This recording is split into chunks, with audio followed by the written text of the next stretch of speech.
자, 기능주의적 관점과 갈등론적 관점에선 스포츠 계층을 조금 더 살펴보도록 하겠습니다. 자, 우리가 이제 기능주의, 구조기능주의죠. 그 다음에 이제 그 갈등 이론을 보면 구조기능주의가 뭐죠? 그러니까 모든 사회는 어떻게 비교적 안정적이고 지속적으로 되어 있는데 뭐라 이렇게 묶음으로 되어 있는 거다. 그 이유가 뭐다?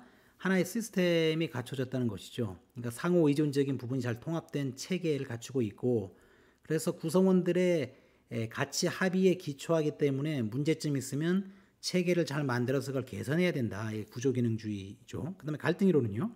갈등 이론은 어느 시점에 변화가 종속되어 있고 변화는 늘상 있는 것이다. 그렇기 때문에 모든 사람의 의견이라는 건 일치하지 않는 게 당연한 것이고 갈등을 보이는 게 당연한 것이다. 그게 이상한 현상이 아니다. 그래서 이제 모든 사회는 어떤 구성원들로부터 다른 성원들에 대해서 강제성을 띨 수 있다. 뭐 이런 게 좀 이제 갈등 이론입니다. 거기에 이제 스포츠 계층에 덧붙여서 살펴보면 구조기능주의 관점으로서는 일반 사회 가치 체계를 반영하고 사회 통합과 체제 유지의 기능이 있다라는 것이죠. 그다음에 일반 사회의 차별적인 보상 체계 계층 구조 강화가 필요하다. 경쟁에서 성공을 강조하고 유능한 인재의 참여를 유도해야 된다.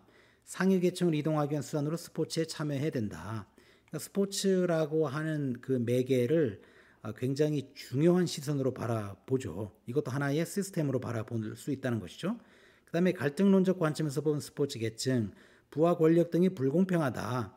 그래서 배분되는 사회 구조를 반영한다. 스포츠 내도 엄청나게 차이가 크잖아요. 선수는 선수대로 크고 또 1군 또 2군 이렇게 묶이기도 하고 굉장히 이제 계층이 나눠져 있다. 그 다음에 지배 집단이 자신들의 이익을 유지 증진시키려고 노력을 한다. 그렇습니다. 뭐 사실 리그 자체를 운영하는 것, 구단을 운영하는 것 자체가 하나의 커다란 비즈니스. 그렇죠? 그 다음에 권력 집단이 대중을 통제하기 위한 수단으로 이용한다. 이런 스포츠를 통해서 악용하는 그러한 사례는 굉장히 흔한 일이죠. 그 다음에 자본가들이 자기들의 사상을 대중에게 주입하여 이익을 추구한다. 자본가들이라는 건 투자를 통해서 수익을 얻어야 되는데 스포츠도 그러한 투자 대상으로 바라볼 수 있다. 바라보고 있고요. 또 스포츠 참여는 참여자 간의 소외를 조장하기도 한다.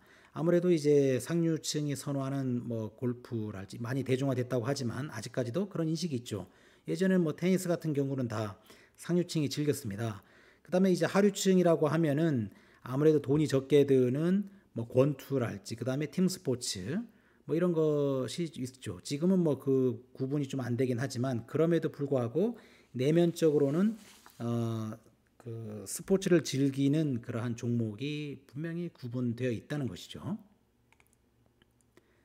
자, 브루디웨이의 아비투스를 한번 살펴볼까요? 자, 이 아비투스라고 하면은 사실 이제 스포츠 사회학이라는 것 자체가 이 사회학자들의 모든 이론을 다 끄집어내서 스포츠에 적용해서 문제화할 수 있습니다. 그래서 뭐 많이 알려진 이론들도 문제로 많이 나오지만 기출문제 많이 나오지만요. 뭐 그냥 브로드웨이 같이 또 새로운 아비투스 이렇게 나올 수도 있다는 것이죠. 그러니까 또 다른 이론이 나올 수 있고요. 나올 때마다 잘 해석을 하고 적용을 하면서 이제 응용 문제를 잘 풀어야 되겠죠. 자, 아비투스라고 하면은 지속적이고 전파될 수 있는 여러 성향의 집합체이자 구조화된 기능, 즉 사람들 간의 구별짓게 만드는 견해를 표현하는 방식으로 생성되는 원리다. 그러니까 이 구별이라는 개념, 우리도 늘상 만나면 구별 짓는 걸 너무 특히 우리 한국 사회도 그렇죠. 뭐 어디서 왔냐, 어느 학교냐부터 시작해서 뭐 학번, 뭐 심지어 뭐 나이 뭐 별거 다 따지잖아요. 이 구별, 이 아비투스, 습관에 관련된 어떤 그 아비투스, 구별 이 개념이 있다. 그러면 이 문화자본이라는 것은 브루드웨는요 학력과 가정 환경, 가정 교육으로 형성된 자본이고 사회자본은 학연, 혈연, 지연 등 사회적 관계망을 통해 얻을 수 있는 자본이다. 지금도 사실 어떤 가정에서 자라느냐의 문화적 성취와 뭐 호감이랄지 즐기는 패턴이 분명히 다르잖아요. 그 다음에 사회자본도 마찬가지죠. 뭐 어떤 학연, 지연 이런 거를 이제 노골적으로 드러내고 거기에서 뭐 차별을 짓고 하는 게 좀 선진 사회 같지 않지만 아무리 뭐 선진 사회를 할지라도 오히려 이렇게 눈에 드러나진 않지만은 굉장히 공고한 경우가 많다는 것입니다. 자, 그러면 예를 들어 보면 스포츠니까요. 테니스를 전혀 못 치는 사람이 레슨과 시합을 병행하게 되면 그렇죠. 무의식적으로 실행할 수 있게 된다. 그러니까 테니스라고 하는 게 아까도 얘기했지만 뭐 상류층에서 즐기는 것이다.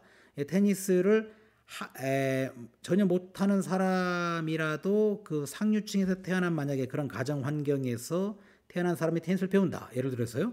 그러면은 여러 가지 이제 또 학연, 혈연 지원을 통해서 또 우수한 지도자를 불러들이고 레슨도 하고 시합도 하고 한다. 그러면 이는 몸속에 체화된 embodied라는 표현이 있습니다. 체화된 것이므로 개인적인 동시에 그 개인이 위치하고 있는 사회를 반영하는 것이다. 이 사회학자들은 일반적인 현상도 이렇게 정의 분류 특성으로 아주 꼼꼼하게 잘 분류하는 그런 어떤 실력이 있는 것이죠. 자, 브로디웨이의 아비투스, 구별, 문화자본, 사회자본, 인바디드 이러한 키워드 좀 기억해 놓으시면 좋겠습니다.